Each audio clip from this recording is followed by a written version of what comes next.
And I'm Guy, and this is your home for everything Alberta independence. Let's get into it, Nat. Yes. First of all, thank you so much for joining us today. Please don't forget to subscribe. Again, it really does help us out. It's what helps us out the most. Also, we try to read most, if not all, of your comments live after each segment. So make sure to let us know what you're thinking about everything we're talking about today regarding Alberta's independence, but also how Canada continues to fail with the trade talks and everything else Mark Carney has been doing wrong. And we pause the whole show. However, we pause the whole show for super chats. Those really help us out as well. And we have memberships. Well, and I'll say the Alberta Canada section had some very interesting breaking news about social media content creators and things like that, and how a lot of things in Canada look to be being manipulated by the Liberal Party.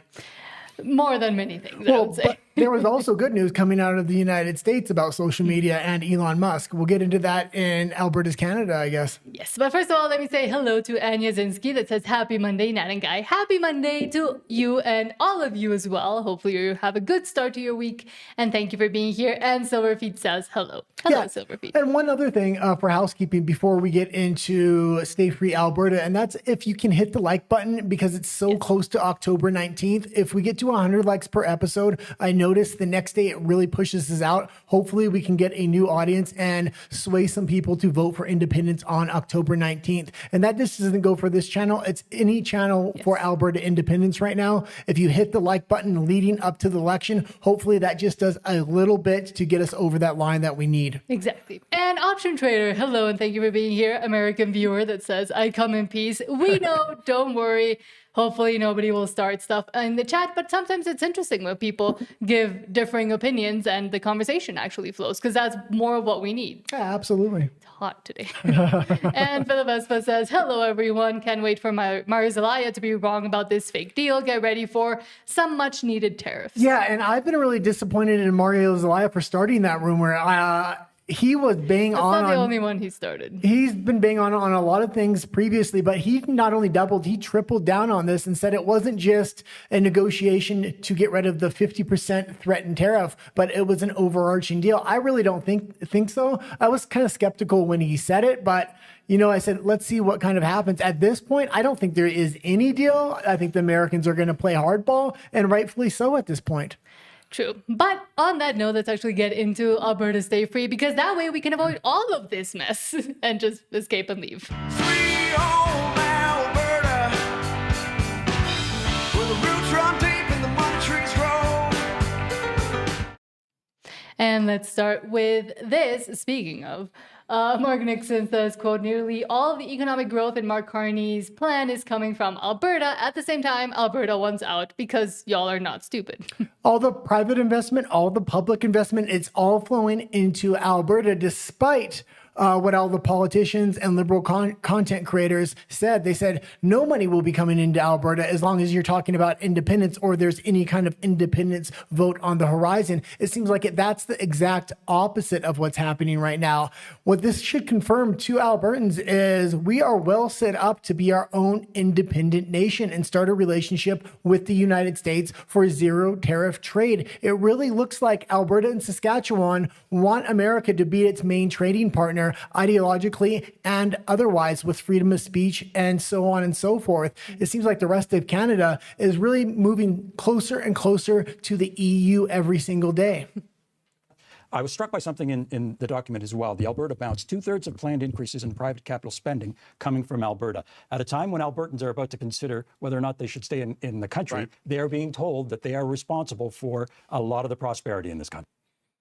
2/3 of the prosperity, not just a lot of the prosperity. And I'll say even further than that, a lot of the other provinces that are heavily blessed with natural resources and things like that haven't really invested in the refinement elements and the secondary elements you need to get those natural resources out of the ground. Even if they invest now, it's a 10 or 15 year investment to get a lot of those production facilities up. Alberta is fully up and running. It invested in that for most of its history. So that's why it's doing so well right now. And you're seeing investments like Mark Zuckerberg and Meta investing in data centers. Those can be somewhat controversial, but just the fact that there's those kind of investments flowing into Alberta really does say something, not just about Alberta, but about Alberta independence too. But I would also say about it, saying something regarding Alberta independence and the fact that whatever the Liberals are saying to fearmonger is obviously completely the opposite, and that investment is coming in.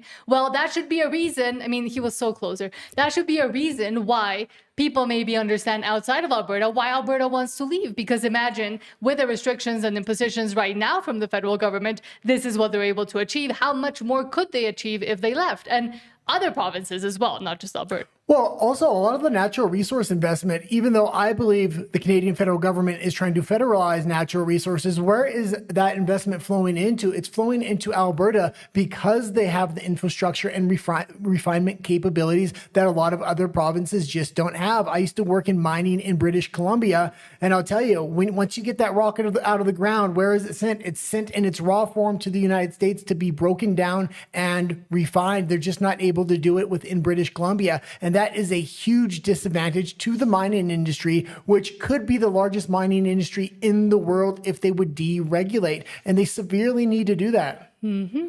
And just like Option Trader, there's other Americans looking at Alberta and saying, hey, I like your ideas because they're similar to us over here.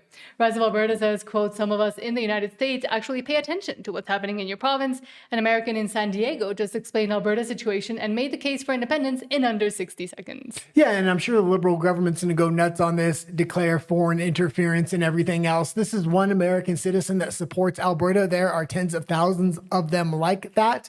And there's tens of thousands of Albertans that support Americans and want a good trading relationship with America. As Canada moves closer and closer to the EU, Saskatchewan and Alberta do not want to go that path. They want to pull the parachute string, gain independence, and restore the relationship with the United States. Mm-hmm. Hey, Albertans, just a guy in sunny San Diego right now letting you know that some of us in the United States actually pay attention to what's happening in your province. We know that you send an incredible amount of tax money to Ottawa and that it doesn't come back to you. In fact, you're underwriting pretty much the entire government. And we also know that Ottawa has its boot on the throat of your industry. And if you were freed from those shackles, should you choose to do so, you would have much lower taxes, much lower regulation, autonomy, and you might be in pretty good shape. So it's all up to you. We're here to back you up. I certainly am. And hopefully someday we'll be putting on this hat instead. And the only reason I'm wearing the hat and shooting a video instead of taking a picture is I know some joker would say, that's shopped. Well, no, it's not shopped. No, not at all. Make Alberta great again. Yeah, make Alberta great again and make Alberta independent. And I've been noticing a little bit of an uptick with American content creators, not just citizens from San Diego like that individual, but actually major content creators talking about this vote that is coming up. And it puts a smile on my face. There's finally content creators outside of Alberta and outside of Canada talking about Alberta independence right now. And this deal that's going on with the USMCA and how it seems to be going south right now, it seems like both Mark Carney and Pierre are on the wrong side of America. They both have this elbows up strategy. Let's play hardball. That's the wrong strategy to have. But if they want to go that route, this is only going to help Alberta independence because it's going to ultimately devastate the Canadian economy. And that was Rick Sood, and he does have quite a bigger, larger audience, so not just in the States, but all over the place. But also, the fact that an American or anybody that lives anywhere with a modicum of free speech and sees and maybe wants to understand what's going on in Alberta and talks about it should be allowed to do so, number one,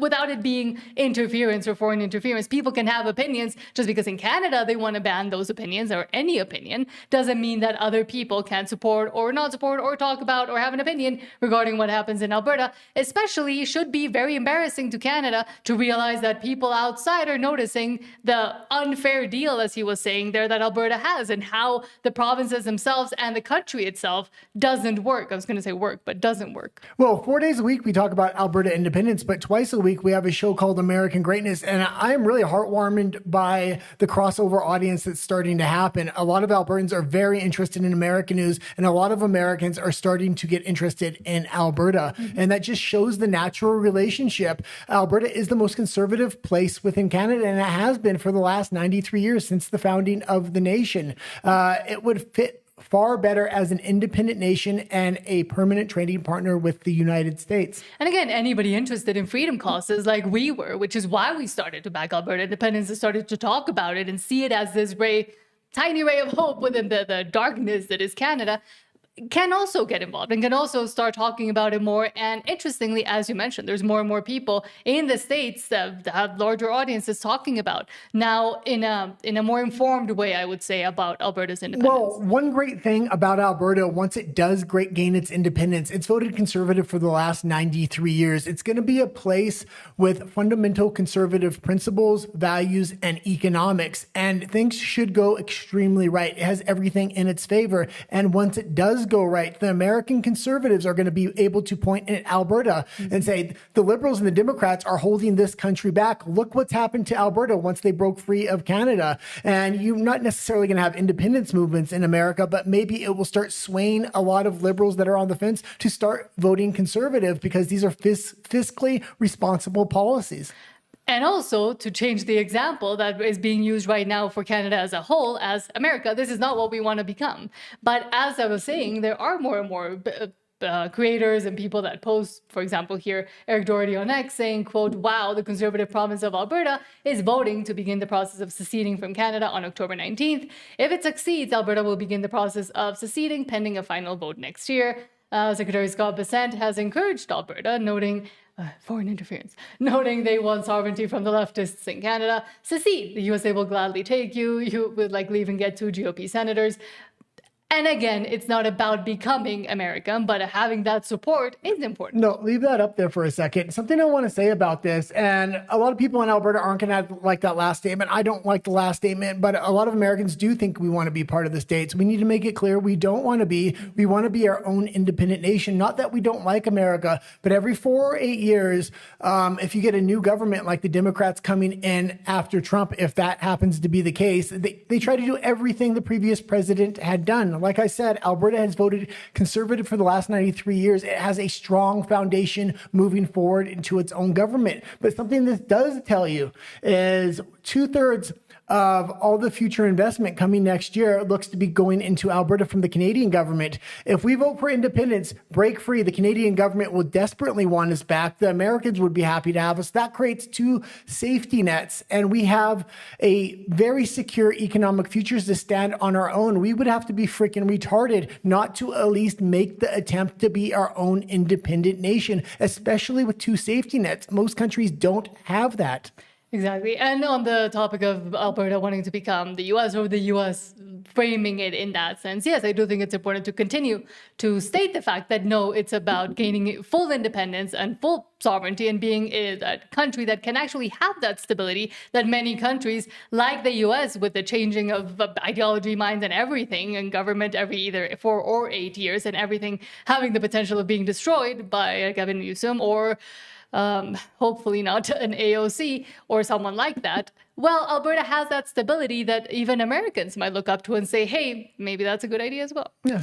But lastly, Keith Wilson says, quote, I was disappointed to see some of our Let Alberta Decide signs vandalized in Calgary last night, but the answer isn't to retreat, it is to keep going. If you'd like to help us replace these signs and put even more up across Calgary, please consider donating. Yeah, and this is constantly happening. This is not just one sign. There was multiple posts. There's actually one post with 5 signs ripped down that were in close succession. I just grabbed this post to kind of use it as an example and a jumping off point to talk about this. This has been happening since we started putting up these signs. A matter of fact, a lot of the signs we're having to put up very high up in the air so people can't reach them in a quick fashion. It's absolutely ridiculous what's happened. They're not only being torn down, they're being spray painted, vandalized in every way, shape, or form. That being said, it's working. If the other side is having to do this, because we're not doing this to their signs. There has been one incident of a sign from the other side I have seen, but not on the level that the vitriol is coming for Alberta independence. And again, it just goes to prove what the other side has to offer. And essentially, in a way, what Canada has to offer, which is tearing down anything that they don't agree with and vandalizing things, people, and ideas that they don't like. And it just, actually kind of helps Alberta independence because this side has been the one that wants to have the conversations, have the debates, have the calm talks where we talk about why it's a good idea for Alberta to become independent. And with the other side, we just have this vitriol and this hatred and this way of trying to get Alberta to stay, which doesn't actually work. So Yeah. it just goes to further to prove why Alberta should become Well, it's not independent. just the science. It's online as well. When you look at Forever Canada, the tactics they're using. Excuse me, we can go on to the next story. I'm choking here. Well, and I was also going to say it, and as Philip Vespa will break your comment in a second, but it also goes to prove that exactly we are winning because they're getting this desperate. And we said even at the beginning that it would start to escalate and escalate and escalate probably. But now let's go back to your comments. Option Trader says tar sands bitumen extraction plant takes years to build. The regulations slow down the construction process. I have a business physically in Alberta, so I do business in Alberta, not just trade. Great. Yeah, absolutely. And I will say that I think there's 5 major refining facilities within Alberta for different types of oil and different finished products is like that. So Alberta is far more advanced than other places like Quebec. Quebec also wants its independence. Its refinement facilities aren't nearly to the level Alberta is at this point, though.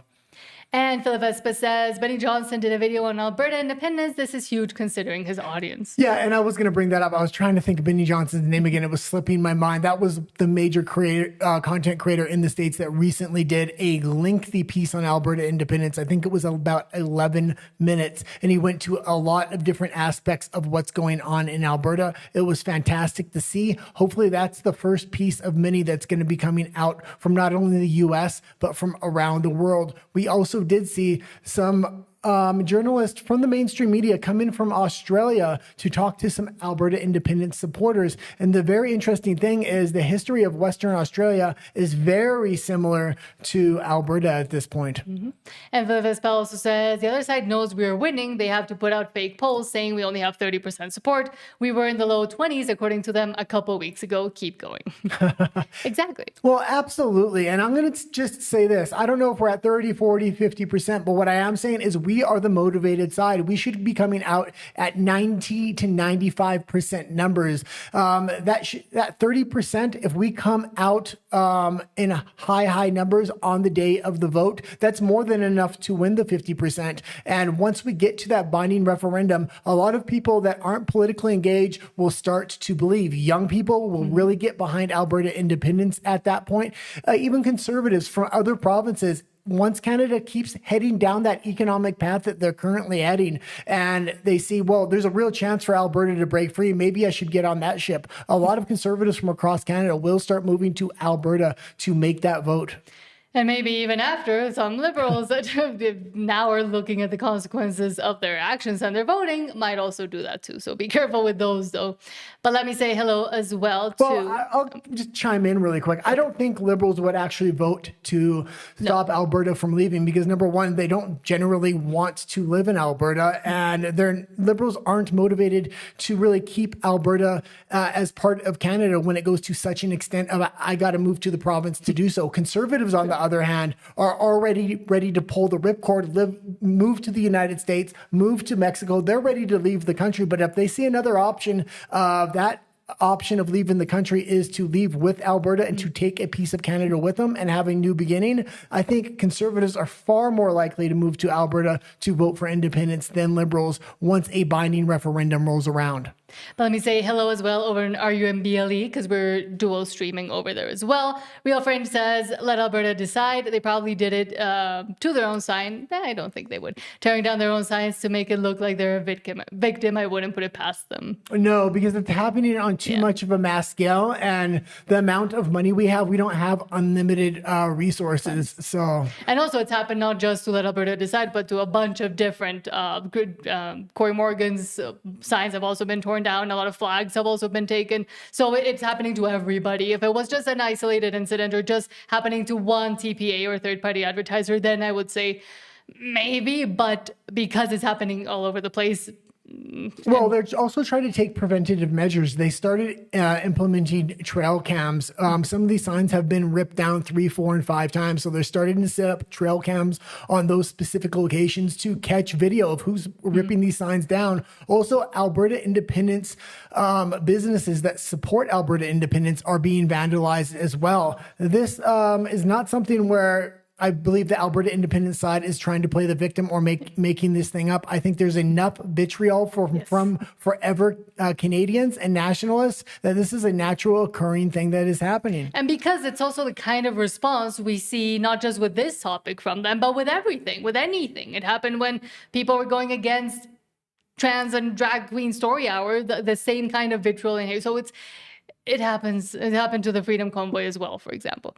And KP4U says, good evening, freedom lovers, Alberta Independence, let's effing go. Yes. And also Independent Alberta says, good evening, all you freedom lovers. Good evening, and thank you for being here. And lastly, Option Trader says, everything in Fort Mac is set up for bitumen extraction. The heavy crude is pumped to the refineries, mostly in Edmonton, Horizon, Thin Crude, and Curl Lake projects. Yeah, a lot of it's refined within Alberta, but a lot of it is just pumped raw right down to the United States, and they refine it there as well. We're going to get into it a little bit later, but Donald Trump is getting a lot of new unrefined crude from Venezuela, so that is kind of replacing a lot of the need that they have on Canada, because 65% of their oil was coming from Canada, and specifically the oil sands at that point. An Option Trader continues, the bitumen is extracted, then sent to a cooker unit, I guess, to get turned, or coker unit to turn into heavy sour crude.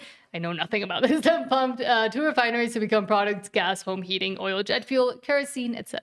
Well, yeah. Thank you for the explanation. Well, and I'll say something about the refinement process, not just of oil and natural gas, but I know a lot more about mining, and mining specifically in BC. It's absolutely ridiculous. They don't have a lot of refining facilities or industrial refining facilities for the raw rock. And why don't they? Because they regulated themselves out of business, meaning they're not even allowed to refine it because of environmental concerns. So all of that has to be sent down to the United States. It's then crushed and refined there. And then the final product is either sent back or kept by the Americans. But also because something that Canada doesn't like to admit, they also were heavily reliant on the US and that relationship that they had, and are not fully measuring. I mean, I think they are, but they pretending not to fully measure the consequences of actually breaking that relationship as they're doing currently. Well, Canada needs to be self-sufficient when it comes to its mining and its refinement for other things as well. And it just isn't at this point. Alberta is head and toes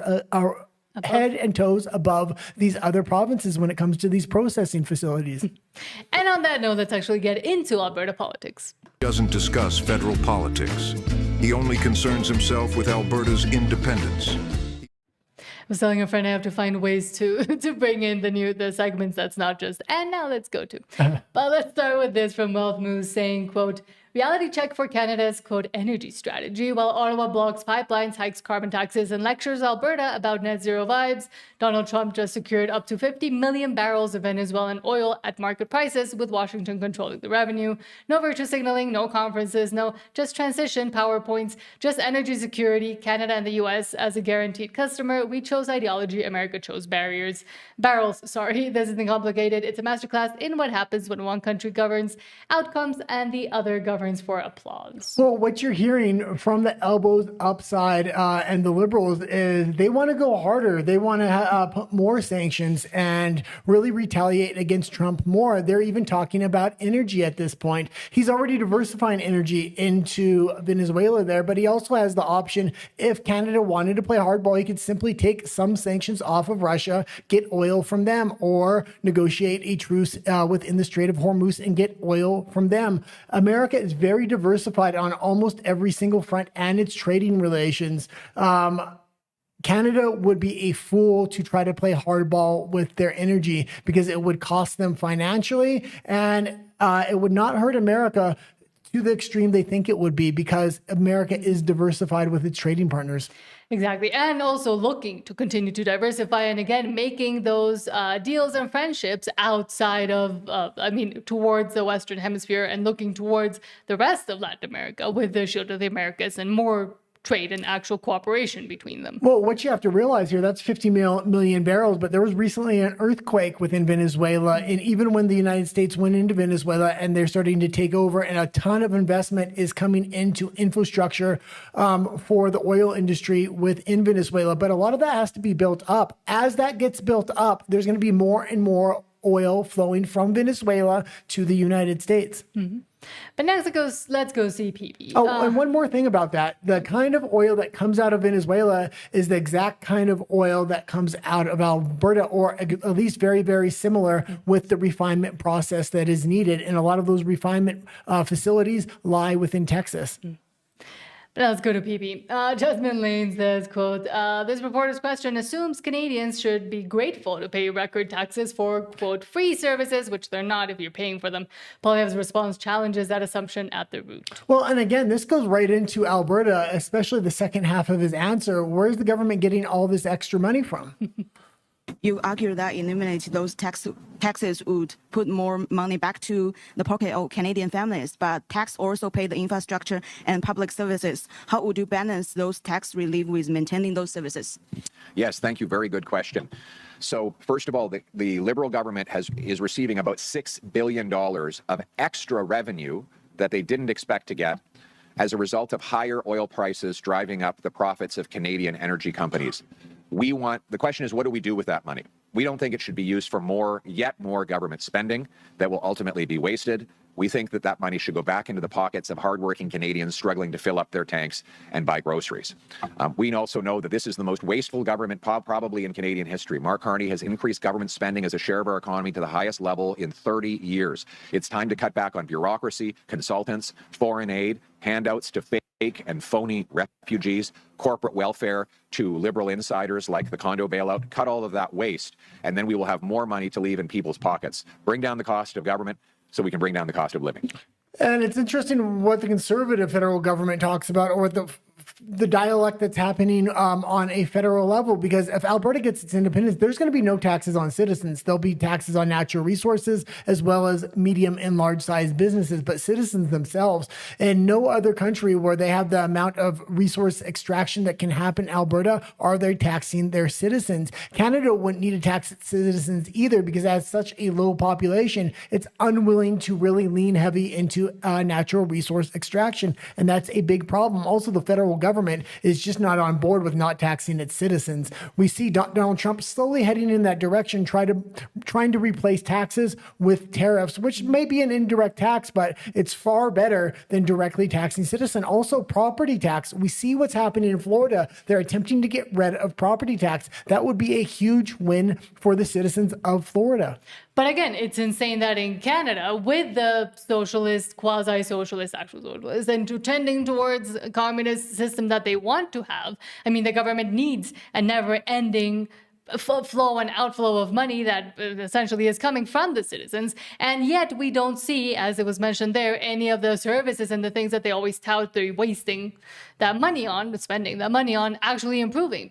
And so where is the money going? And while Poilievre's answer is really great, and it's always great to hear someone actually challenge what's happening in Canada, what does he do? What can he do about it? Nothing. Well, there's a simple fact. And if your country can't print money, and one of the only countries printing money is America, so if they want to give money out to other countries, that's fine. That's their decision. I would prefer to see most of that money actually stay home. But if your country doesn't have the ability to actually print money, all money being raised through taxes should be staying within Canada. The amount that is going outside of Canada now is absolutely ridiculous. They just sent $60 billion in food aid, and they only gave $20 billion to the food bank in Canada. They're helping people outside of their country more than they're helping their own citizens, when their citizens are actually in need right now. Mm-hmm. With not just cost of living crisis and cost of everything, essentially, and life becoming harder, but also as they import and bring in more and more people that now also have to be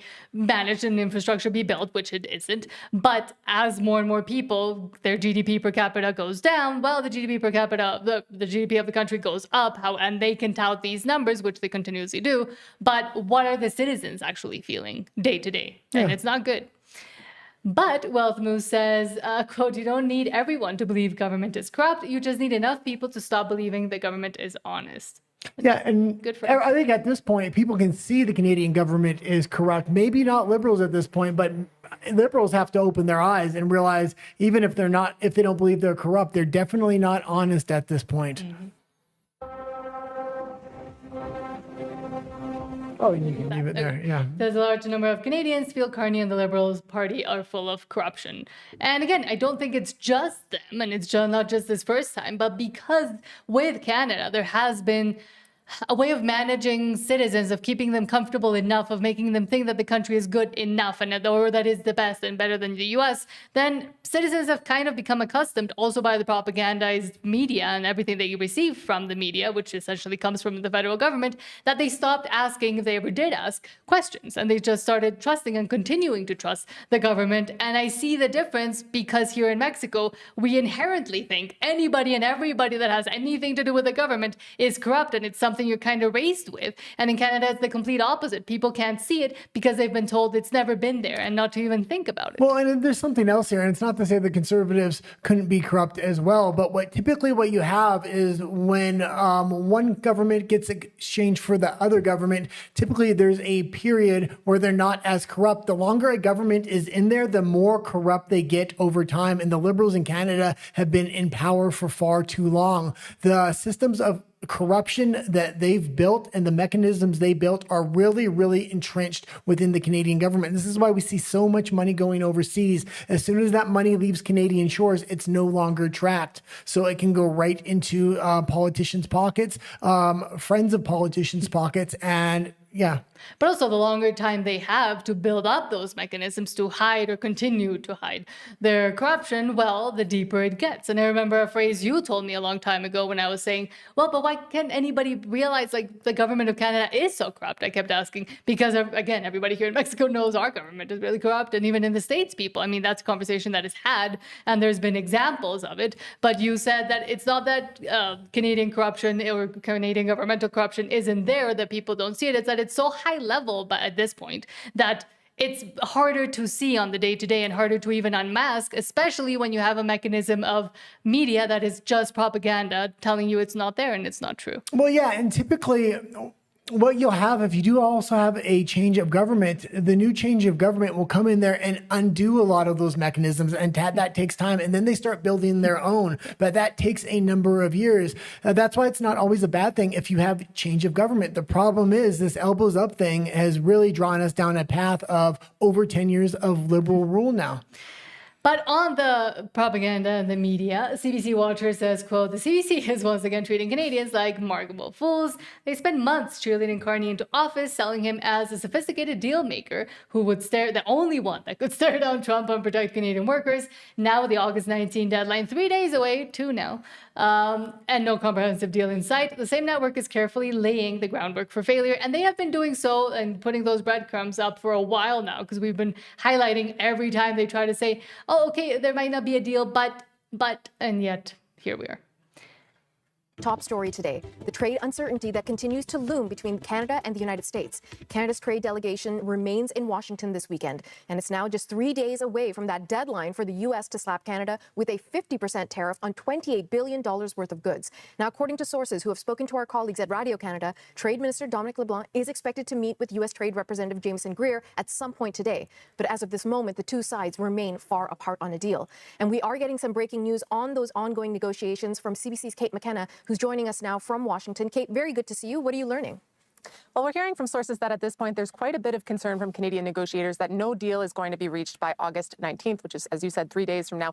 And the reason for that is that... And we're going to keep playing this, but they're not even in official negotiations yet. One of the concessions Canada wants from the United States is for them to actually enter into official negotiations. What they leaked out to the press is that they were in the final stages of a deal. That's why Mario kind of leaked that. He wasn't the only one leaking that. Come to find out, they had absolutely nothing. They're not even in official talks. talks. The only reason we know they're not in official talks and they're just in pre-talks is because of Mexico. Mexico leaked it out because they wanted to get a trade deal with Canada and the U.S., and Canada stopped showing up at the table. Then that was confirmed by the United States after that, and then Canadian negotiators finally had to come out and admit that they are not in official talks and they didn't show up to a lot of the meetings they were supposed to be at. Again, they've had a year. I mean, right now she's going to answer, oh, why are there no negotiations? Why are we just...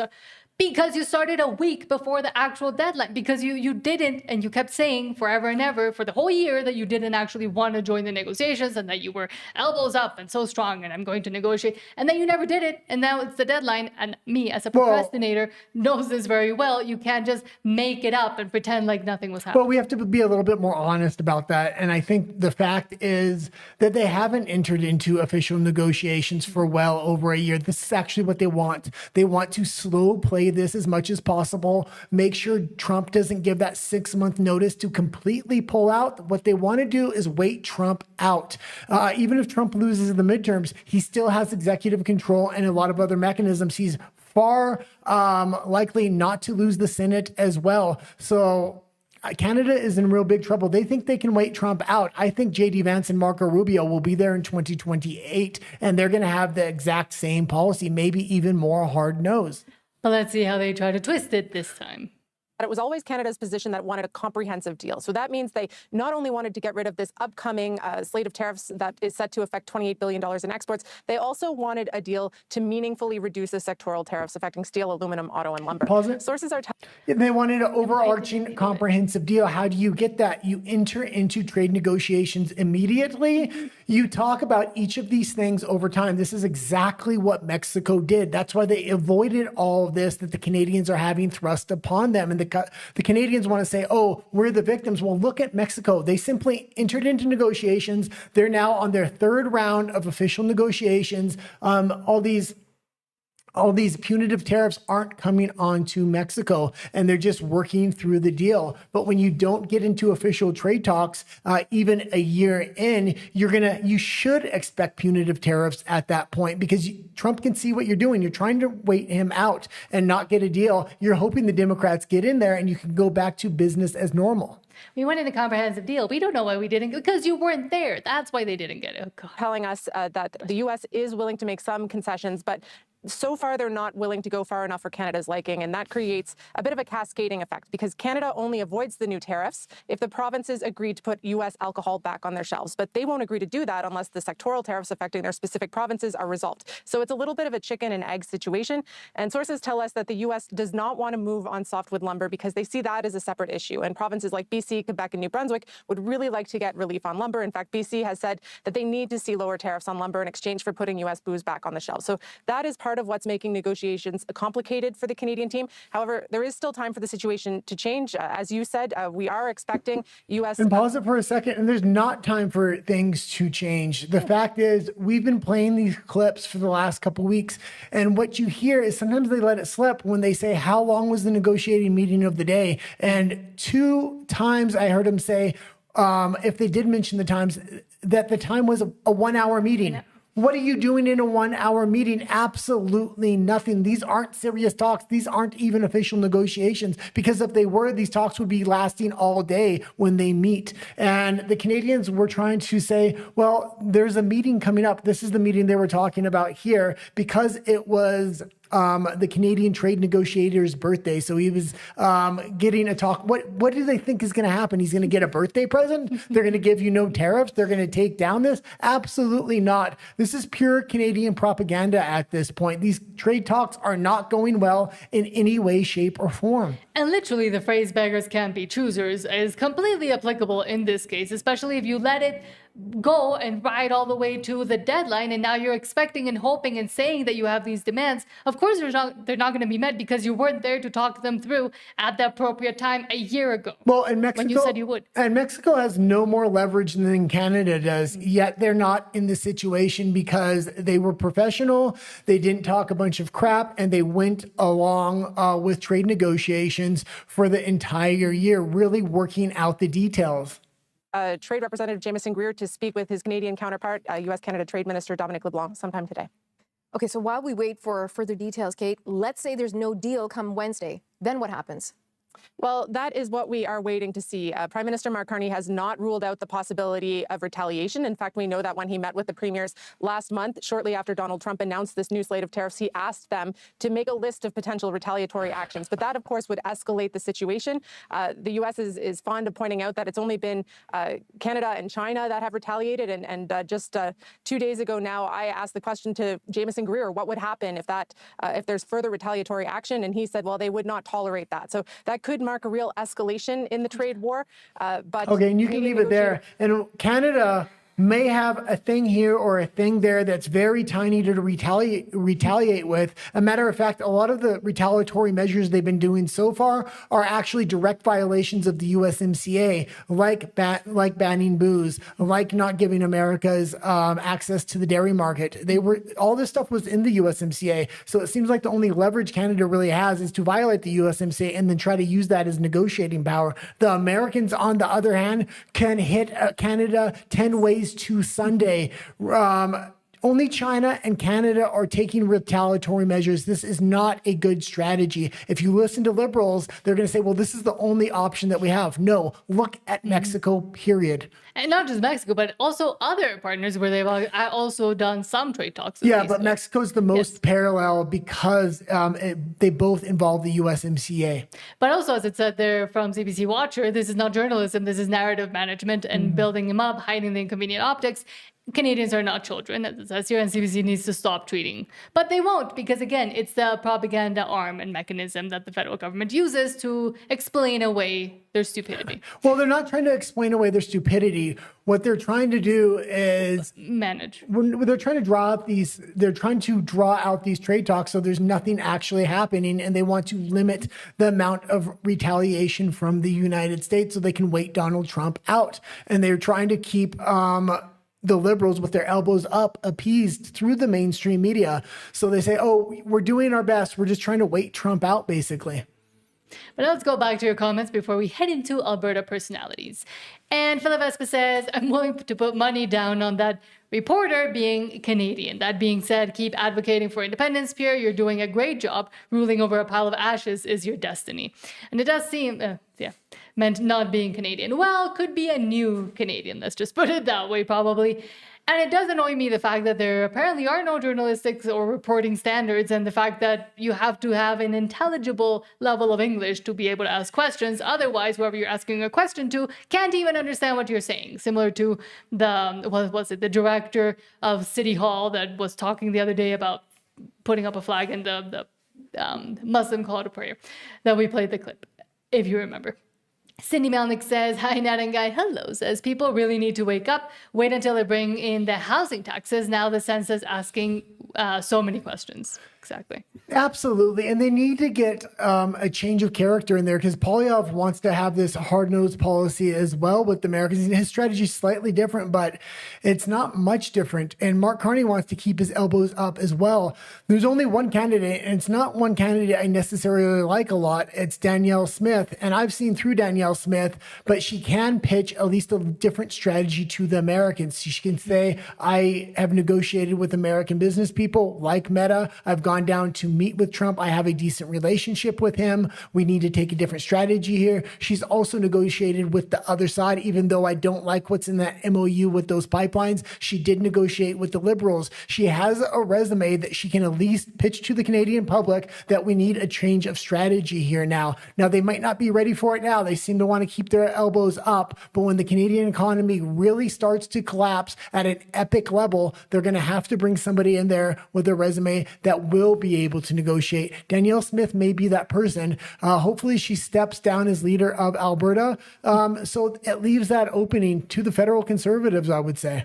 But again, if you say people really need to wake up, and because at least we had lost hope that people would ever wake up in Canada, is why we escaped Canada and why we left Canada. But then with the spark of hope of people seeing in Alberta, seeing and actually wanting to become independent, there is, again, I still do think people within Alberta can wake up, especially if you explain the implications and the benefits of Alberta becoming independent. But for the rest of Canada, I honestly don't think there's ways of waking most people up. They're kept comfortable enough to the point where they won't wake up. Well, Saskatchewan is definitely waking up as well. Hopefully Quebec will wake up. If the more the Canadian economy falls off that cliff and the harder the fall, the more provinces that do wake up. Now there's 3 possible. That's Alberta, Saskatchewan, and Quebec at this point. I wish there was more, but there's not. I really wish BC would wake up, but it's just too woke at this point. That's where we used to live. We already fled. A lot of people are fleeing BC because of the level of wokeness and internal corruption within the government. David Eby's literally giving most of BC away.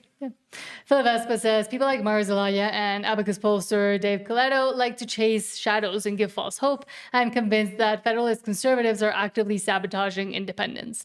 Because that's their voter base. Of course, they don't want to lose their voter base. I mean, I don't even think it's like covertly they're doing it. They're doing it openly because they know that if Alberta leaves, and then if Quebec doesn't leave, because that would actually change it. But if Alberta leaves, they're losing most of their, and it's a voter base that's now increasingly frustrated because the Conservatives, it's a lot of talk and no action. Well, they wanted to sabotage Alberta independence far more than they did. They had that kumbaya where everybody from Doug Ford to Pierre Poilievre and Danielle Smith were getting up on stage and talking about forever Canada. We need to be part of Canada, showing that the Conservatives are patriotic, and it backfired. His polling numbers started going down.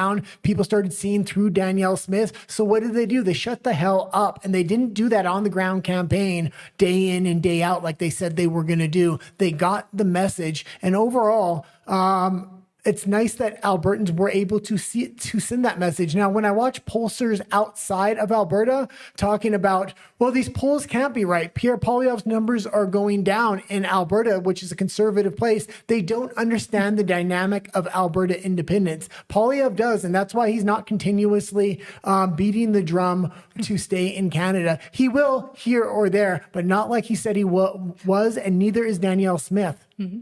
An option trader, very correct here, says Elbows Up works for one reason and one reason only: 67 years of anti-American sentiment in Canada. It is in Canadian DNA now. Politicians win elections on not being like the U.S. and on hating on the U.S. Exactly. And that's the thing. It's been now so ingrained and trained into that. It's one of the first things that Canadians say when you say, oh, what's great about Canada? What's so special? Oh, we're not the U.S. and we have free healthcare. Neither of which are true. Well, it happened long before Canada. Where did Canada come from? Where does it get its policies? Who's the king of Canada? Britain. Who did the United States fight a war of independence over? Was Britain. Canada has always been a mechanism, an attack mechanism, an attack vector for Britain. Mm-hmm. And I guess you'll find this interesting, or you like this. Anya, well, I don't know if but interesting. Anya Zinsky says, I just heard that Russia bombed Moldova. Oh, I didn't hear that. So I'll have to look at it right when we get off. I watch it every day. I was watching a couple hours of Russian war politics today, actually. Was there anything said about that? Not yet. It must have just happened. So, but were there indications? Usually there are. No, not at all. Cindy Melnick says, Russia's been slow playing the war, I think, almost intentionally, because now you see things popping up in Iran as well as the Asian Pacific. The West is just spread too thin. They can't even manufacture enough weapons. As long as they slow march all these different wars at the same time, it keeps things somewhat peaceful overall, I think. Not just in Russia, but for all the other countries involved as well. Cindy Melnick says, hi, Nat and Guy. Hello again. Says Carney is going to try and implement a housing tax. Now all the census questions make sense. Oh, yeah, I read that one. And says, unfortunately, it was our government that retaliated. I have no issue with our American friends and neighbors. Yeah, no property taxes, period. Florida's waking up to this. Donald Trump's constantly talking about this. He wants to implement it, but he's going to have to get that revenue from somewhere. They want to do it from tariffs.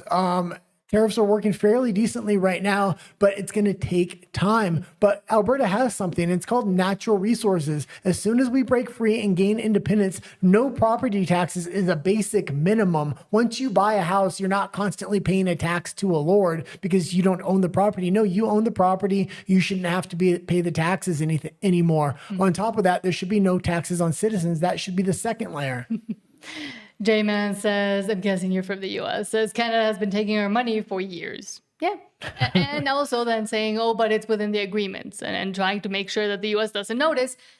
Donald Trump noticed, the U.S. noticed, and now they're shocked when the U.S. actually wants to do something about it after years of the advantage taking. Well, Eastern Canada has been taking America's money for years through tariffs, which is the crazy thing. But Western Canada has actually negotiated fantastic deals that benefit them. And when I say Western Canada, primarily Alberta, which benefits Alberta and the United States. What do I mean? They typically sell oil at below market rate, typically $10 to $15 below market rate to the Americans. The Americans gladly buy as much as they can take, and then they resell it on the open market. So they make a profit, and then also Alberta makes a profit. So it has been a mutually beneficial relationship for both Alberta and America. And I think Albertans want to continue that. It's Eastern Canada that's constantly leveraging British Columbia, Alberta, as well as Saskatchewan to say, well, we'll give you this, this, and this, but you have to buy our East Coast manufacturing, which the United States doesn't want. They want that manufacturing in the United States. Mm-hmm.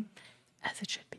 Philip Vespa says Harrison Faulkner did an interview with one of those new Canadian Indian MPs from the Conservatives. I feel like I was living in bizarro world. This is the future of Canada if Alberta stays. I wouldn't even say just the future. That is Canada now. Yeah, I haven't actually seen that interview. I used to really, really like Harrison Faulkner. There's been a couple things where, man, he is just really on Alberta. Alberta shouldn't have the right for a vote to leave, and he just keeps on with this federalist side.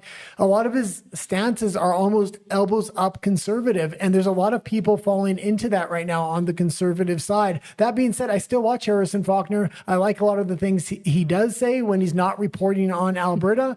That being said, conservatives need to wake up. Because again, a lot of these conservative or federal conservative influencers are attached to the party in some way. And Alberta leaving is an existential crisis for the Conservative Party in Canada, which is already, in my opinion at least, fragmenting and falling apart all by itself, all of its own doing as well. Absolutely. I mean, so they're kind of running desperate. Speaking of running desperate, let's go into Alberta Personalities. But they need to understand that Albertans are done. We're leaving, and there's no more conversation to be had. I know that's upsetting to people. I need better transition hooks. But let's start with this from Aaron Gertison saying, quote, "I'm so thankful that we have a media machine more concerned with the leader of the opposition versus the actual guy leading Canada. That way we can stay distracted from Carney, from the fact that Carney never actually accomplishes anything meaningful for Canadians." Yeah, and Poilievre's really popular, but he doesn't bring up a lot of issues, which I think are the most touchy issues. Also, he's ceded ground. Now, I don't know if he was aware of it when he was ceding ground, but he basically controlled patriotism within Canada after the truckers' convoy with the Canadian flag. The fact that they just gave that symbol up to the elbows up Canadians and they just ran roughshod over him, really put him in a hard position now. There's a full-on assault to try to get rid of Poilievre. As far as a leader in Canada, he's the best you're going to do. I could see a replacement of a Danielle Smith, but she's not the kind of person that's going to oust him. She'll wait for somebody else to do the dirty work, and then she'll swoop in and oust that individual. Danielle Smith, as much as I don't like her in Alberta and Albertans have seen through her, she has the best resume to pitch a different strategy with the Americans and Trump because of the negotiations she's had with the Liberals, American business individuals, as well as the Trump administration. Yeah. Mr. Poilievre, are you losing the confidence of caucus? That is the question Pierre Poilievre is now facing after several caucus members shared privately with CTV News this week their concerns about his leadership. He currently does have a caucus problem. But can that problem be solved by the leader? Some in the party say with an election likely still years away, concerns within caucus can be addressed. I think this is an opportunity. This is not a problem if he sees it the right way.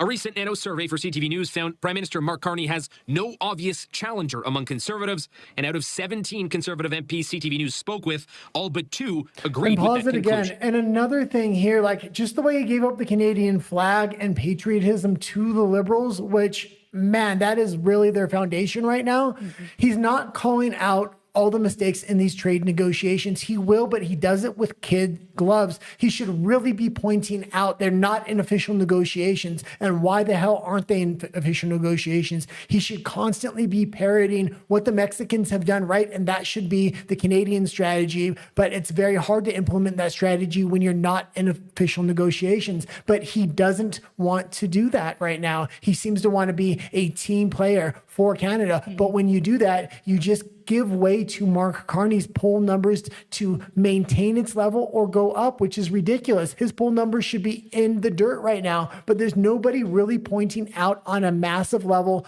the nitty gritty, the things that really needed to be pointed out, because Mark Carney's biggest weakness are these trade talks. And that was, again, the thing that he got selected on. This is a bit of a warning light on the dashboard that he needs to, recognize the caucus members or party members they want him to succeed, but they're anxious about the path that the party's on. A warning that comes despite a January leadership vote in Calgary, where Mr. Poilievre received more than 87% support from grassroots members. I hold to and still believe that he's the right guy to be Prime Minister of Canada. But a new video is highlighting some of the caucus concerns. Captured by a Liberal staffer in a BC by-election town hall, it shows the Conservative candidate apparently distancing himself from the leader. Mr. Poilievre and the rest of the Conservative caucus are not on this ballot. Okay, and you can leave it there. And something I'll kind of say about this is you're seeing kind of, for our American viewers, the rhinos within the Conservative Party of Canada are trying to take over the party right now, and they want to get rid of this populist wing. Pierre Poilievre is kind of representative of the populist wing. He has the independent content creators behind him as well. How independent they are right now, I don't know. They kind of hold and parrot his talking points. That being said, nobody wants to see a Jason Kenney or a Doug Ford in there, and those are the people trying to oust Pierre Poilievre.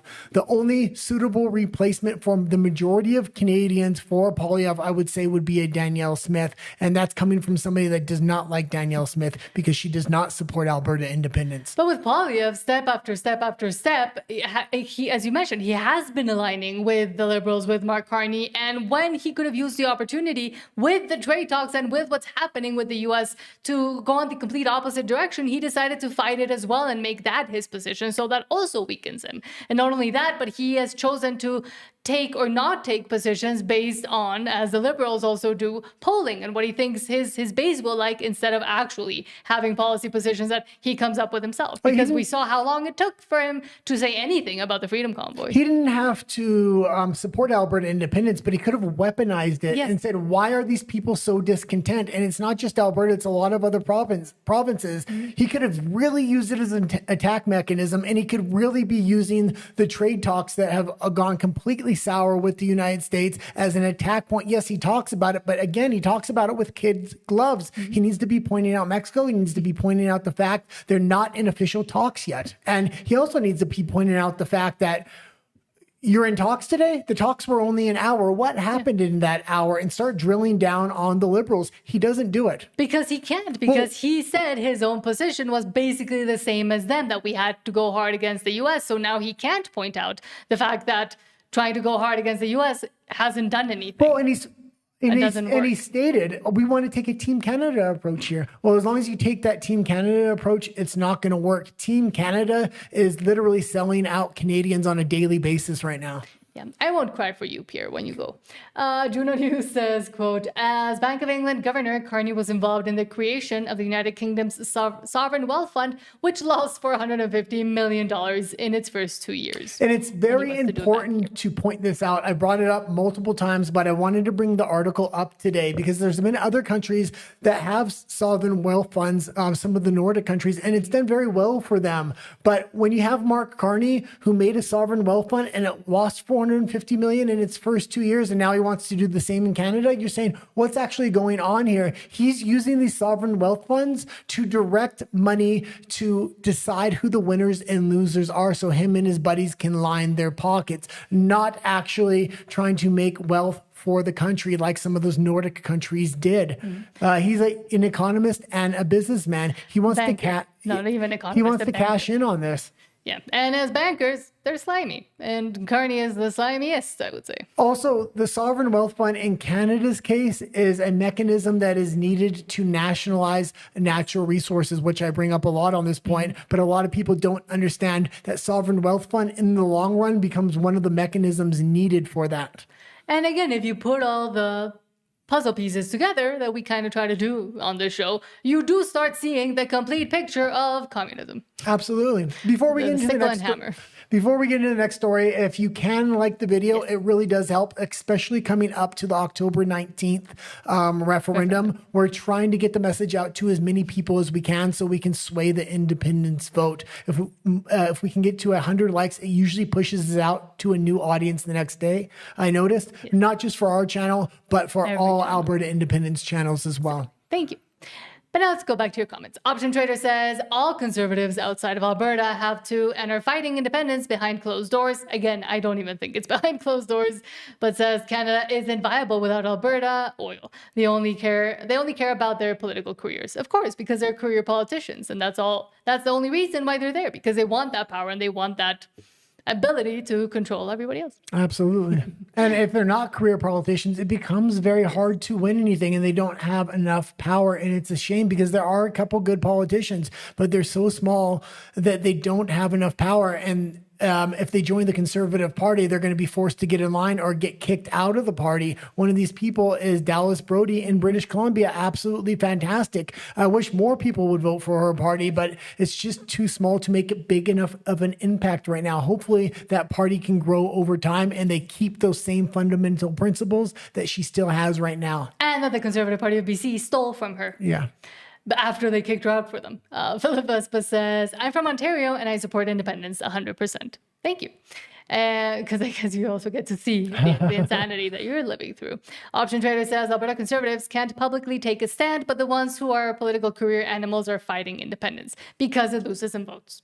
Yeah, they're trying to weed out any political or politicians with inside of Alberta that support Alberta independence, because they know behind the scenes we're attempting to take over the UCP, and we want politicians within the UCP that favor independence. Danielle Smith is currently trying to weed those people out. But Philip Vespa also says, I know, and that's what makes it sad. They would rather protect their careers rather than take a stand for their constituents. And again, that just goes to prove that whatever values and morals they hold, they just hold them so they can get votes instead of actually wanting to make a change. Well, they don't take a pledge to the citizens of the country. They take a pledge to the King of Britain. Mm-hmm. Yeah. Which is a problem. And also we can get into the actual political system and the mechanisms within Canada itself that allows for all of this to continue to happen, because we also see it happening in the UK and other Commonwealth nations that adopted the stupid system. Option Trader says, recognize the playbook. Pierre can't support Alberta independence, so attack him and remove him for Smith. But she's a federalist and won't ever attack Carnage. When Alberta leaves, Smith will replace Pierre. Yeah, they don't want to replace Poilievre with Smith. What the traditional conservative wing of the Conservative Party in Canada wants to do is they want to replace Poilievre with a Doug Ford or a Jason Kenney, which are absolute snakes. They're more liberal than they are conservative at this point. Replacing a Poilievre with a Danielle Smith. Smith is basically Poilievre in a dress with a little bit better of a resume when it comes to negotiation, I guess. That being said, they're all playing ball on the same team, and I think they're currently trying to test Smith out and give her a purity test to see if she'll actually support the Liberals behind the scenes when it comes to Alberta independence, to see if she's ready for Ottawa. And I think she has her eyes on Ottawa right now in the first place. Yeah, and it's become clearer and clearer as the days go by. But on that note, and speaking of Ottawa, let's actually get into Alberta's Canada. I'm angry. I've had enough of these people. And then we'll continue reading all of your lovely comments. But let's start. And I thought this was the biggest section for the day. I actually really liked a lot of the stories that were in this section. I kind of packed extra stories in here because a lot of things that were related popped up at the last minute. Let's start with this from Arzalaya saying, quote, not parody, government-funded news outlets warn public about influencers that aren't government-funded. CTV complains influencers have an unfair advantage of, quote, answering to no one. That's the whole point. And having an opinion without an editorial department. Well, some influencers do answer to some people. Well, a lot of conservative influencers don't, but behind the scenes, you're noticing connections.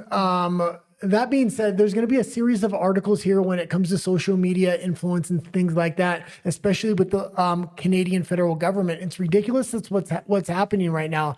I'm seeing a lot of really weak content creators on the liberal side just having these elbows up echo chamber talking points, and their views are out of control right now. It does not look authentic. And one of the articles we're going to have is about investment from the Liberal Party into content creators. And I don't think they're just investing money. I also think they're investing views and things like that, and they're manipulating algorithms. But let's see CTV grovel at the fact that they're losing even more influence than they thought they had. Says, quote, at the rise of a homegrown class of conservative social media influencers operating almost entirely outside editorial structures, competing for attention rather than accuracy, and rewarded by platforms for being more extreme than the last person to go viral. Oh, God. Shock horror. They are now a bigger factor in conservative politics than most traditional pundits and answer to no one. And this is the point, they answer to no one. This is why I get my news from social media. Now, I typically watch, and Nat will let you know, over the years, I watch a lot of content creators that are new content creators. They probably have less than 1,000 subscribers. And I'll watch them for years, and I'll watch them grow into million subscriber channels, but I'll slowly stop watching them. There's always a point you can tell they're in somebody's pocket and their opinions change. It's almost like an echo chamber of either the left or the right. And I'm constantly looking for new content creators before they get bought off, before their opinions become part of the echo chamber. Mm-hmm. And it does become very obvious. Yeah. And again, even though right now the CTV and the propaganda arm of the federal government and the mainstream media is paranoid about this and saying, oh, what are we going to do? What they don't, I mean, they think they do realize is that a lot of them, the bigger influencers, are actually being told what to say. Well, the great thing about Alberta independence, though, there's very few really big content creators. There's Unacceptable Fringe, but even him has about 160,000 subscribers, I think, something like that. It's not in the millions. Almost all Alberta independence content creators, this is their true and independent and authentic opinion. And how do you know that? There's no party in Canada willing to give Alberta independence content creators money to talk about, oh, we need independence from Canada. Both the Conservatives and the Liberals absolutely hate Alberta independence, and they wish they can shut us up. They're currently building the mechanisms through censorship and hate speech to attempt to do that. And going into a binding referendum after this non-binding referendum, I fully expect them to come after us as a community of independent content creators in Alberta. And as has happened in the UK and Australia and increasingly in many other countries, usually the mechanisms used and the excuses used to build those mechanisms for censorship, especially on social media, is children. And oh God, will someone think of the children? CTV News says Ottawa wants to block kids from social media, of course. How would age verification work? Well, it would work by having everybody have to register, as happened in the UK, as happened in Australia, and building a network and a net of actually having everybody's data and who says what and when online. No, we'll leave it here, but I happen to read this entire article, and the mainstream media wants to play dumb. Like, they can't look at other countries and how they did it there. You need a digital ID in order to have online age verification. And what they say in the article is, well, we don't really know how we would do it at this point, but we know we need the legislation for it. Let's get the legislation first, and then we'll worry about how we implement it. That's absolutely ridiculous. And as I've said many times on this show, digital ID is the absolute fundamental layer. They need to stack everything on top of that, whether it's a social credit score, whether that's a digital currency, or any number of other things. Without a digital ID, they can't do any of it. The war is basically won and lost with digital ID. But even as they say, oh, we don't know how this would work, oh, we can't even think of the fact that digital ID has actually already been implemented in other countries like the UK and Australia and increasingly more.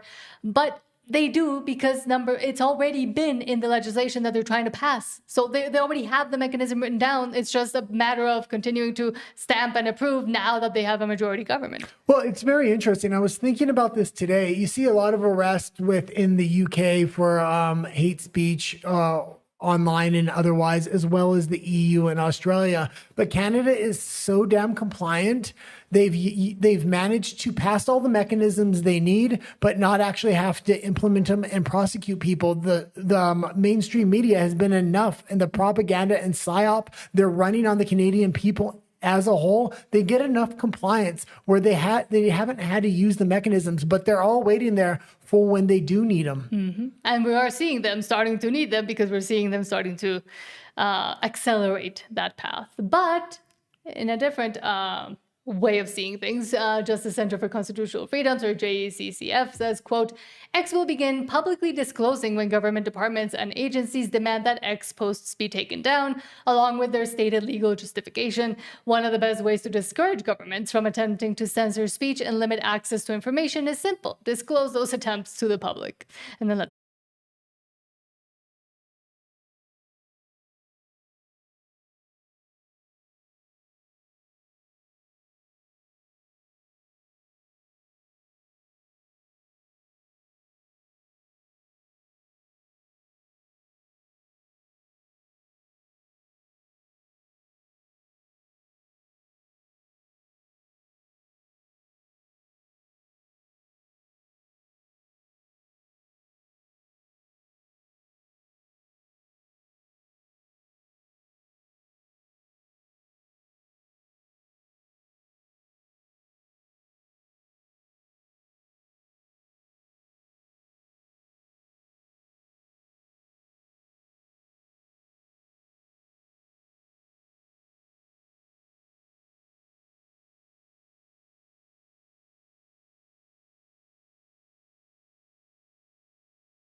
and we're actually back.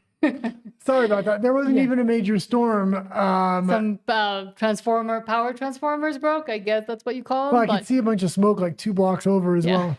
But the building shook for a little bit. And I wasn't crazy. It did kind of feel like an earthquake because the building did shake because probably they blew out. But thank you so much for the 5 people that are still with us and for your patience because we are back. Yeah. And I was gonna say it wasn't raining, so I was like, "Oh, the power went out. We can't do anything. I'll take the dog out for a walk real quick so she can pee and stuff." And then it started pouring right when we went downstairs. Yes, so I guess that's why you look a bit like a wet dog. But then the power came back on, so everything's good. Let's get back into it if we can. Yes. Let me just check if we're actually on at the moment. My internet's not working on my phone, so. Okay, great. Hold on. Yes, well, Canadian Spider-Man says hello and good evening. Hello and good evening to you. Thank you for being here. We were talking about this from JCCF, or the Justice Center for Constitutional Freedoms, saying that X will begin publicly disclosing when government departments and agencies demand that X posts be taken down, along with their stated legal justification. One of the best ways to discourage governments from attempting to censor speech and limit access to information, which they want to do, is simple. Disclose those attempts to the public. Yeah, make this the legal policy of every social media company. And if they stand together, it's going to be almost impossible for governments to start putting pressure on these social media companies again, like the Biden administration did, like the Biden administration allowed foreign governments to do for a long time, which they're continuously trying to do. The difference now between Biden and Trump is Trump is actually pushing back with the Granite Act to protect free speech and social media companies. So hopefully other social media companies get on board and this isn't just something Elon Musk is going to do. And especially because most of the social media companies, at least the bigger ones, are based and founded in the US, which means they do have and could use those mechanisms of free speech and that wanting to continue to spread free speech throughout the world as maybe even basis to go up against the governments. That already has kind of happened with X in Brazil and also over in the UK, and Trump actually making a point of saying that in the UK, a lot of the negotiations and a lot of the talks did surround their censorship on speech, especially on social media, with American social media companies. Well, another great thing about this policy is I don't even have such a problem with if the government says, oh, you have to take this down, otherwise there's going to be prosecution, but let the public know about it. And also let the public know why the government wanted it taken down. So then the public's generally informed on the corruption of different governments from around the world. This is absolutely a fantastic policy. I wish you would have thought about it a lot earlier, primarily when Biden was in office. Exactly. So I was just informing the lovely public in our chat that the power is back on. Yeah. Because Canadian Spider-Man said, hope your power comes back on. It did. So now we are still live again. Well, I thought it was out permanently because it usually will go out and then like come a back on second. real quick. This time I was like, oh, that's it. And the building shook, so I'm not insane. You're still insane. But Thank you. But on that note, also with the social media companies and the influencers, well, Jack says, quote, "Oh, look, the Liberals are paying their influencers." Because, of course, shocked, just shocked, I tell you. Says the National Post says, quote, "Ottawa keeps spending on influencers. Liberals say it's about stemming disinformation." Yeah, no, do I think conservatives aren't paying social media influencers? Not to the extent the Liberals are, and they don't have the same control of the algorithm because they're not the party in power as well. Well, I'm watching a lot of these liberal content creators, and I watch a lot of liberal content creators because I want to know what the other side is actually saying. The really bad liberal content creators are the ones with massive view counts, and the really intellectual ones, or the better ones, I would say, aren't being paid. And it's very obvious what's going on, especially on the liberal side within Canada at this point. And it says, quote, "Since 2021, federal government departments and agencies have spent at least $1.7 million on influencers and influencer marketing campaigns."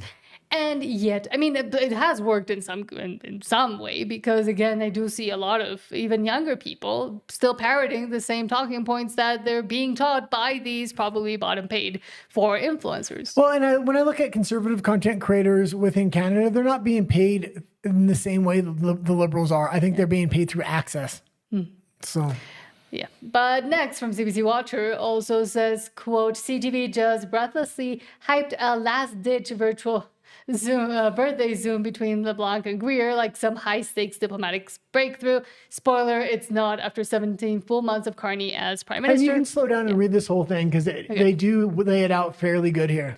After 17 full months of Mark Carney as Prime Minister, the Liberals spent the entire time slow-rolling the Americans, dithering on dairy, alcohol, autos, steel, aluminum, and lumber, then scrambled for a call on the U.S. Trade Representative's birthday because Trump's 50% tariffs on $28 billion of Canadian exports land on Wednesday, on the 19th. They're still, quote, "far apart, no deal, just taking stock." Meanwhile, Mexico is already light years ahead. They've locked in sectoral relief, settled the auto and steel files, and are basically sipping margaritas while Canada is still arguing over the Zoom password. This is a negotiation. It's pure liberal tire pumping, manufacturer urgency, pretend the crisis isn't of their own making, which it completely is, and hope nobody notices they wasted a year and a half while Mexico just got it done. Yeah, Mexico went into official talks almost right away. They took them very seriously. They went from talk to talk to talk, all in an official, all using official mechanisms and things like that. That's why they were able to avoid all this, and they were able to build in all these negotiations before any issues came up. Now, America did use a lot of leverage in the negotiations, but it worked out fairly sweet for Mexico because a lot of the things the government wouldn't have been able to do on its own, the Trump administration was able to force them into it, which ultimately ended up helping out Mexico in massive ways. And I'm talking about going against organized crime and a lot of other things, bringing different kind of manufacturing in, kicking other manufacturing out, like Chinese manufacturing. Mexico had a big problem with that. But now that they are getting rid of the Chinese manufacturing, what are you seeing it replaced with? Actual Mexican manufacturing end to end. Do you want to watch the video? Oh, yeah, you can play it. Returning now to our coverage of the virtual meeting between Canada's Trade Minister Dominic LeBlanc and his U.S. counterpart Jamieson Greer later this afternoon. For more on this, let's bring in CTV's Michael Serapio for us in Ottawa. There he is. Michael, what can you tell us about this meeting? Well, just announced really by LeBlanc's office here, Renee, this meeting will be, as you say, virtual. The first real sit-down, or at least conversation, between Dominic LeBlanc, Canada's minister responsible for Canada-U.S. And again, it's the little things you know in these reports. The one we played, I think on our last episode, they said, oh, a 1 hour meeting. Nothing's done in an hour. This time, oh, it's a virtual meeting. They're in Washington. There's no reason for not a face-to-face. I was watching some other reports and said, oh, well, it's his birthday. He had to do a virtual meeting. Absolutely ridiculous. Trade and Jameson Greer, who is the U.S. Trade representative. Their first opportunity since Thursday's face-to-face. We know that the two sides have been trying to hammer out some type of deal to avert Wednesday's new round of tariffs from Donald Trump. This 50% tariff against $28 billion worth of Canadian exports. So they're trying to meet his concerns regarding dairy, alcohol, as well as counter tariffs on auto. And I should qualify when I say try to meet his terms. Certainly Canada is countering because they want to see sectoral relief on aluminum, steel, lumber, as well as autos. But really, this is their conversation that's going to happen today. We've been calling Dominic LeBlanc's team throughout this weekend, trying to figure out if there would be a meeting, and now there is going to be one virtual, and that's because today is Jameson Greer's birthday. He's celebrating with loved ones, according to the statement that was released, but he is carving out time in order to have this conversation. Now, of course, beyond the conversation, the question many Canadians have is how close are we to a deal? We know that from senior sources that CTV News has spoken with, the two sides are still far apart on how to meet each other's concerns. But that said, this release, again, okay, and you can leave it there, and they're not even close to a deal because they're not in official negotiations yet. That's obvious. The fact that the mainstream media in Canada has pitched this in some major negotiation that they're in pre-talks before negotiations. It's the MOU before the actual contract. They have nothing at this point, and they just don't want the Canadian people to know that. So they're making pre-talks look like actual negotiations, and they're directly lying to the Canadian people at this point.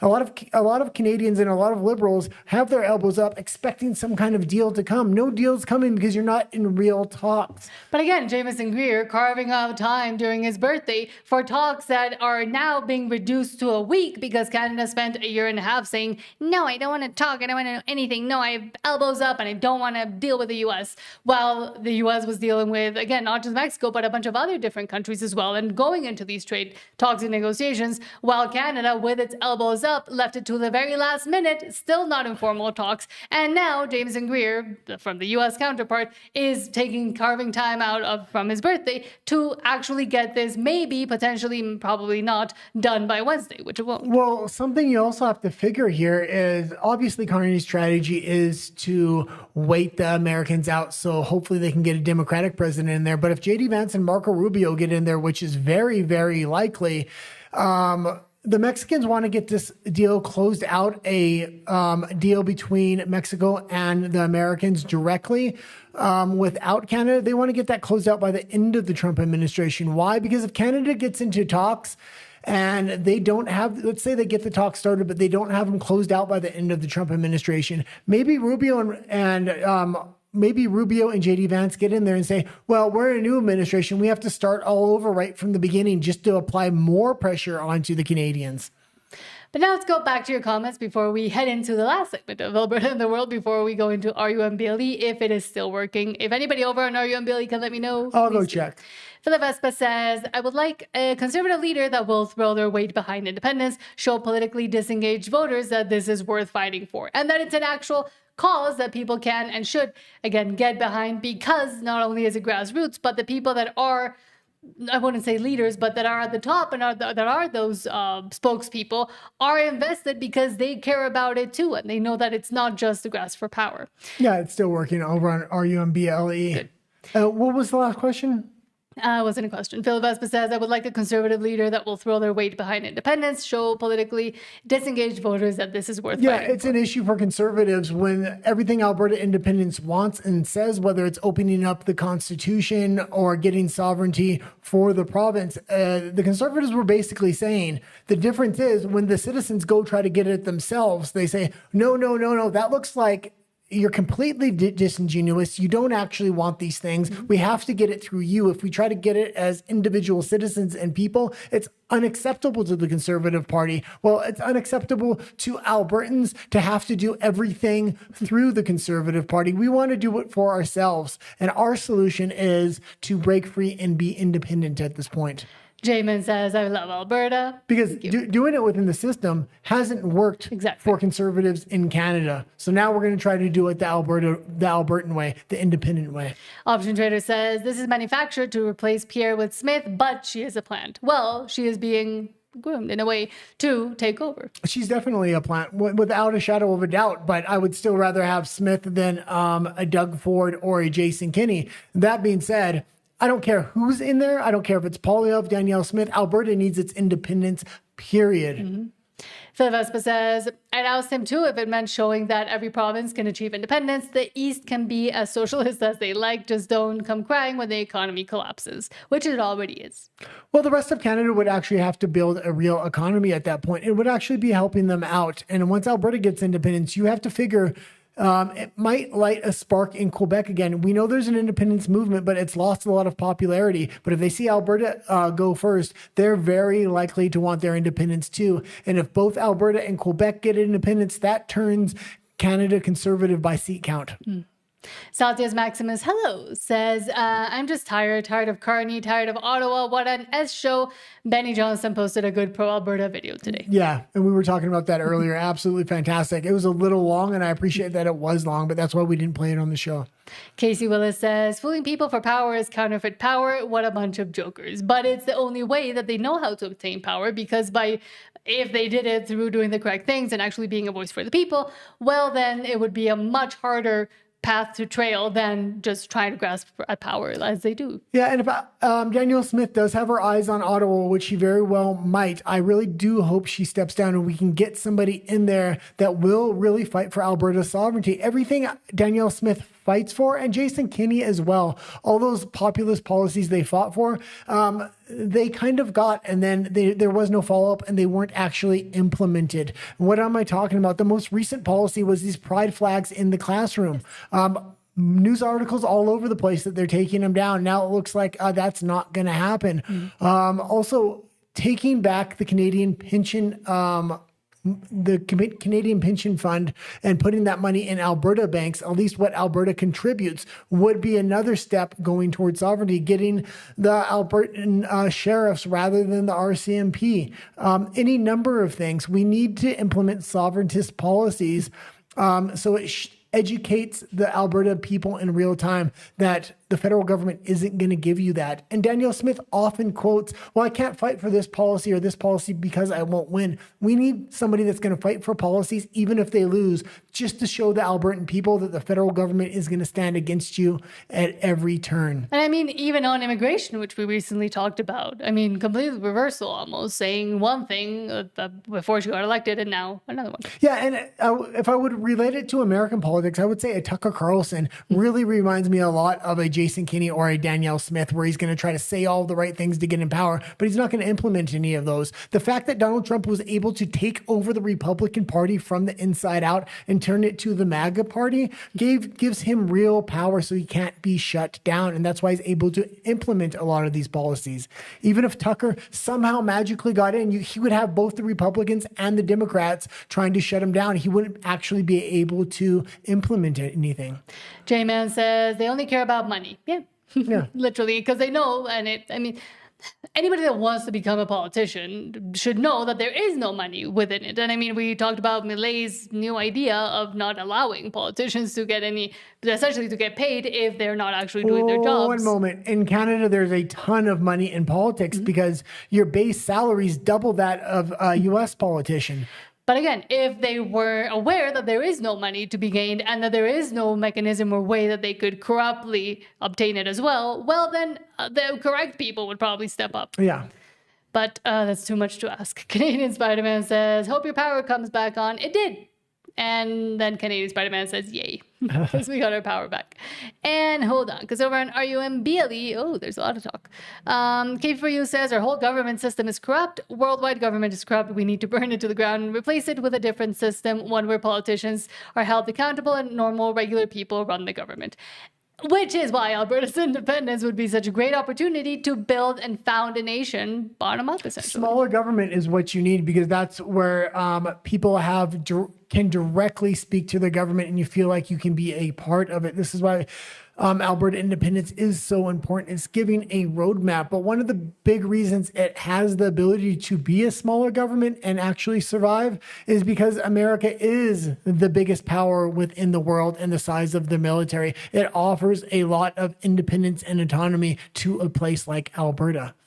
Kate Perry also says, I can't wait till we are our own country and have the best trade in the world with our American brothers and sisters. Absolutely. And also says, bankers are reptilian. Yes, very clearly so. And also Kate Perry says, early polls start on the 13th, I believe, of October. I want to be the first one there. LOL, maybe bring a tent at midnight. Oh, shit. I forgot to grab. There was an article about Cory Morgan. We needed to, I'll bring it up for the next one, but we need to sign up now. It was for poll watchers or for... I think it was poll watching, but we have to sign up 8 weeks before. So that deadline is approaching. I'll get the information for the next show. I was supposed to lead off with it today. I forgot. But now let's get into Alberta and the world.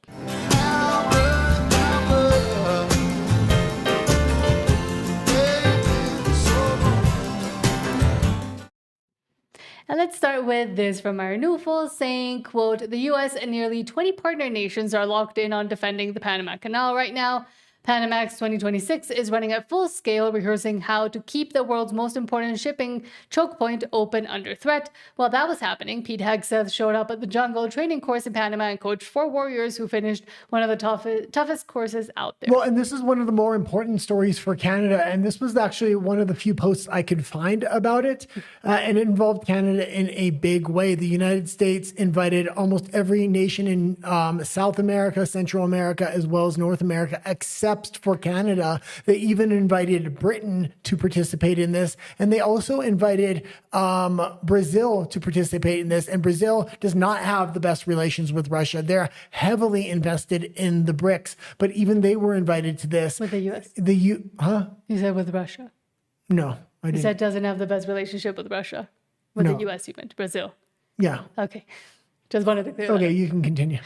Well, it's because you said something weird there. But again, it's another thing I always talk about, the National Security Strategy document that came out in November. This is another example of it. And this is another example of them actually wanting to implement and fortify the relationship in the entire hemisphere and in the entire continent of America, but now without Canada. Well, and I've talked about it in the past.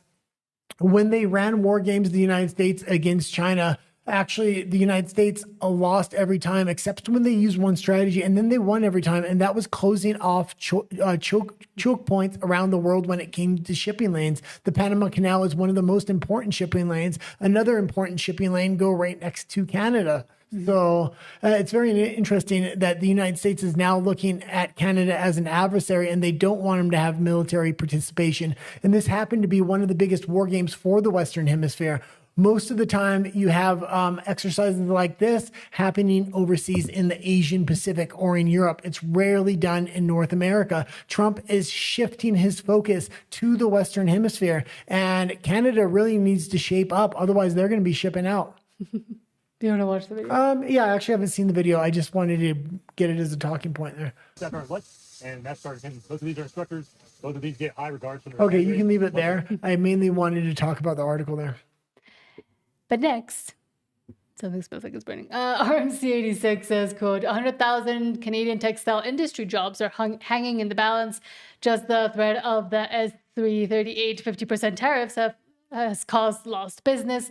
Canada lost this war the minute the Liberals retaliated. Anyone calling for retaliation whose livelihood is not affected by the trade war, consider those who are, which Canadians usually don't. Makers of textiles and clothing, the industry says sales have already been lost just from the prospect of those tariffs. Alexander Silberman shows us why thousands of jobs are at stake. What if the innovation of several North American... In this Quebec textile factory, workers make specialized fabrics to be turned into protective clothing. Our methods allow for a multitude of innovations. In an industry already hanging by a thread, the threat of 50% tariffs on Canadian clothing and textiles would be a devastating blow to many manufacturers. The fear that it creates isn't just a Canadian fear. It's also a fear in the U.S. of doing business with Canadians. The Canadian textile industry is fragile. It's fragile as it is. Textiles and clothing made in Canada, currently duty-free under CUSMA, are now targeted under a range of goods set to get hit with U.S. tariffs on August 19th. Even just the possibility of tariffs is already hurting the industry. People have already been laid off. Orders aren't coming in. U.S. customers are possibly searching for other suppliers. Canada's textile sector employs about 100,000 people, according to the Industry Association, with the bulk of jobs in fashion and clothing, based in Quebec and Ontario. they're encouraging companies to skip North America entirely and go to China. The And pause association. there, and it's a little bit of propaganda there, saying they're trying to get everybody to skip and go to China. That's not necessarily the fact. Actually, it's cheaper to manufacture in Mexico now, and a lot of these textile industries are now re-emerging within Mexico, and Mexico is having good trade talks with the United States. They're not having the same issues Canada has. As the standard of living goes up in China, so does your basic minimum wage or your average wage. It's now cheaper to manufacture within Mexico than it is in Asia. I'm fully expecting a lot of these businesses that clear out of Canada to actually emerge within Mexico, of all places. Do you want me to keep playing it? No, that's pretty good there. But I will also say again, and it says here, anyone calling for retaliation whose livelihood is out of...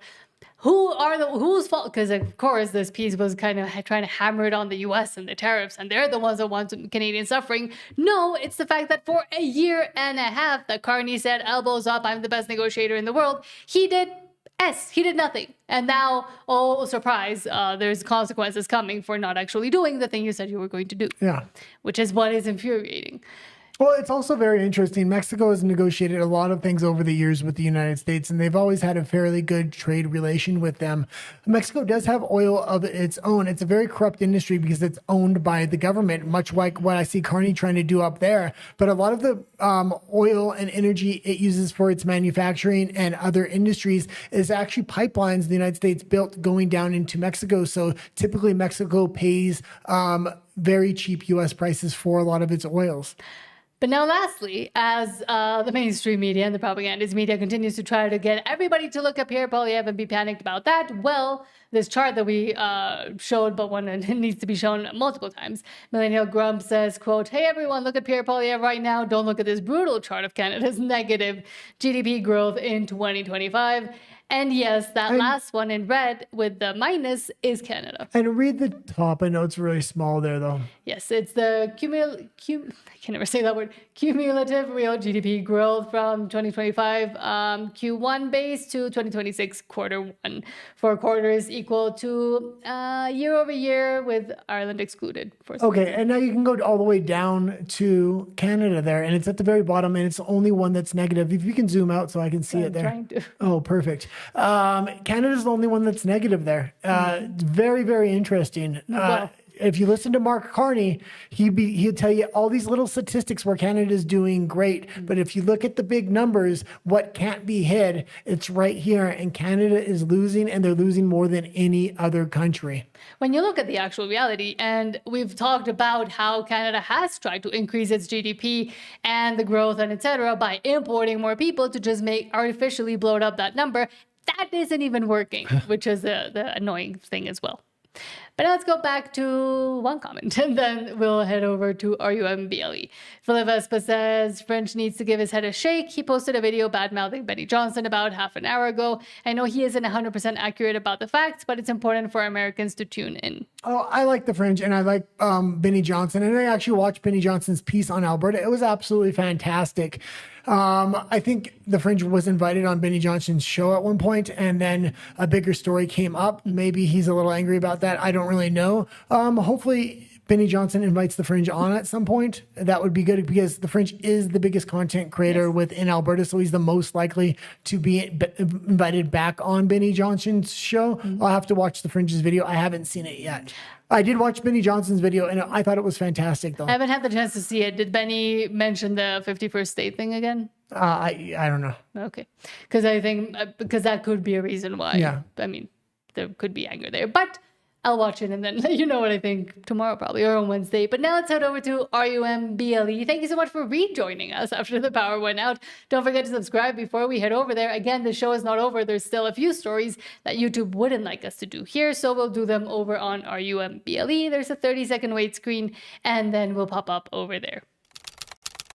Let's get ready